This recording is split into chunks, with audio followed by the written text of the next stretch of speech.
लूका रचित सुसमाचार उसका 6वां अध्याय और 46 से लेके 49 तक। लूका रचित सुसमाचार उसका 6वां अध्याय 46 to 49।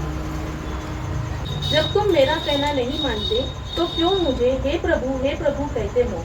जो कोई मेरे पास आता है और मेरी बातें सुनकर उन्हें मानता है, मैं तुम्हें बताता हूँ कि वह किसके समान है।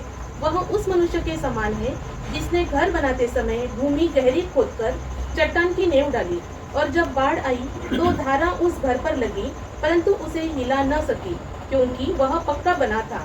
परंतु जो सुनकर नहीं मानता वह उस मनुष्य के समान है जिसने मिट्टी पर बिना नींव का घर बनाया। जब उस पर धारा लगी तो वह तुरंत और वह गिरकर सत्यानाश हो गया। परमेश्वर का धन्यवाद हो। आज का जो टॉपिक हमारे के लिए दिया गया है वो है be like a wise man, यानी एक बुद्धिमान के समान हमको किस रीति से अपने जीवन को व्यतीत करना है। आइए इसके पहले हम अपने सिरों को झुकाएंगे और छोटी सी प्रार्थना करेंगे। प्यारे पिताजी, मैं अपने आप को तेरे सलीब की आड़ में छुपाती। प्रभु जी, तू मुझको अपने सलीब की आड़ में छुपा। मेरे मुख से निकलने वाला एक एक शब्द तेरी पवित्र आत्मा के द्वारा होने पाए। हम बैठे हुए हर एक से तू बोल और बातचीत कर, और होने दे प्रभु जी तेरा वचन बड़े प्रभावशाली रूप से हम हर एक के जीवन में उतरने पाए। यीशु मसीह के नाम से मांगते, सुन और ग्रहण कर। आमीन। तो पहले जो हमने जो पहला पैसेज जो लिया था, वो पैराबल जो लिया था, वो था कि किस प्रकार दो मनुष्य एक घर को बनाते हैं। एक मनुष्य, बुद्धिमान मनुष्य, अपने घर को चट्टान पर बनाता, और क्योंकि वो चट्टान पर बनाता है वो घर स्थिर रहता है।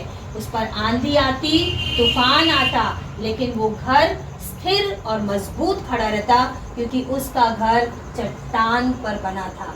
और वो ही थीम लूका रचित में भी हम पाते हैं 6 चैप्टर में 46 to 49 कि किस प्रकार हम बुद्धिमान बनकर, यहाँ पर 2 शब्दों का प्रयोग हुआ है, बुद्धिमान और निर्बुद्धि। हम अपने आप को कैसे प्रूव कर सकते, क्या हम बुद्धिमान हैं या हम निर्बुद्धि हैं, मूर्ख है।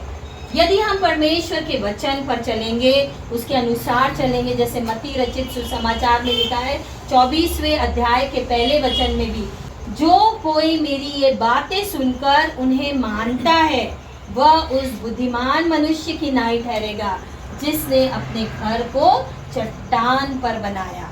यदि हम चट्टान पर बनाएंगे अपने घर को तो वो स्थिर रहेगा।